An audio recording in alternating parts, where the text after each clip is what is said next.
we're back. Nice clear tank. Love it. Little snail. Pulled him off. I wanted to see how fast he goes.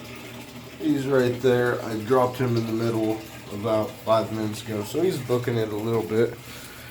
Anyways, I decided to go ahead and put this arch in here from in the 180. As you can see, it's got a little algae and barnacles and all that stuff on it.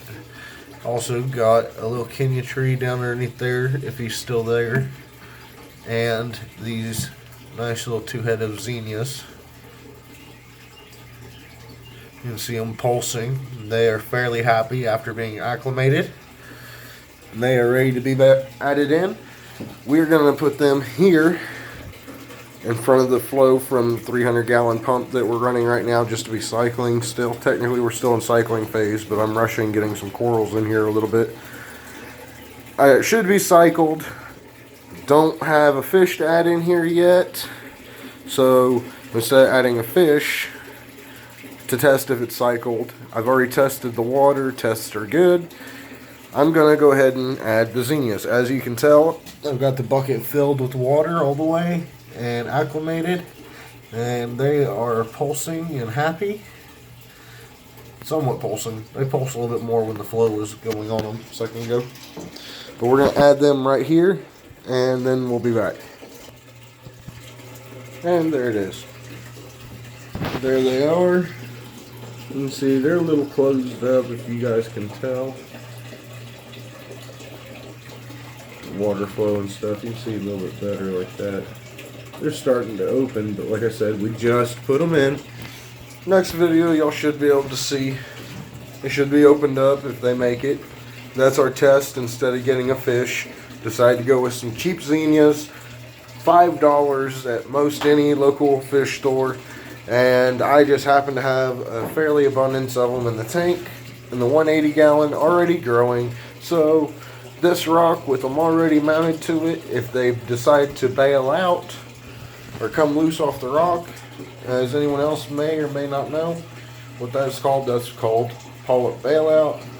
If they decide to do that, then we know that we need to cycle the tank some more.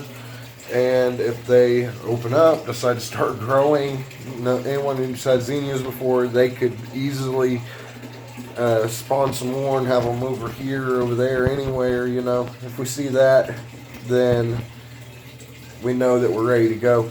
I'll probably be splicing this hose and having it waterfall in here from now on. Probably going to do that here in just a little bit. That way I can move them from there over to here. That way we can turn on the, always forget the name of this, however you pronounce that. And once we get that on, then those should really be happy. And we'll have them on probably for only like 2 or 3 hours a day. I'm still not wanting algae in this tank at all. Don't have any fish or cleanup crew going in here yet. So that's why we're going with these instead of getting a fish in here producing waste. Still need to get a protein skimmer and more biological media in the sump. Let's go look at that in case anyone else hasn't seen that. Here is the sump. Moved one heater from there to here, the big one, and seems to be keeping up. As you can see, temperature is just subpar, right at below spectrum. About another 10-15 minutes it'll be up to temperature, so I went ahead and started acclimating the zinnias. So yeah, but that's the sump, what we have now anyways. Then we're going to be having another one coming out from here, completing it later down the road. This is all a work in progress, but we are working with it.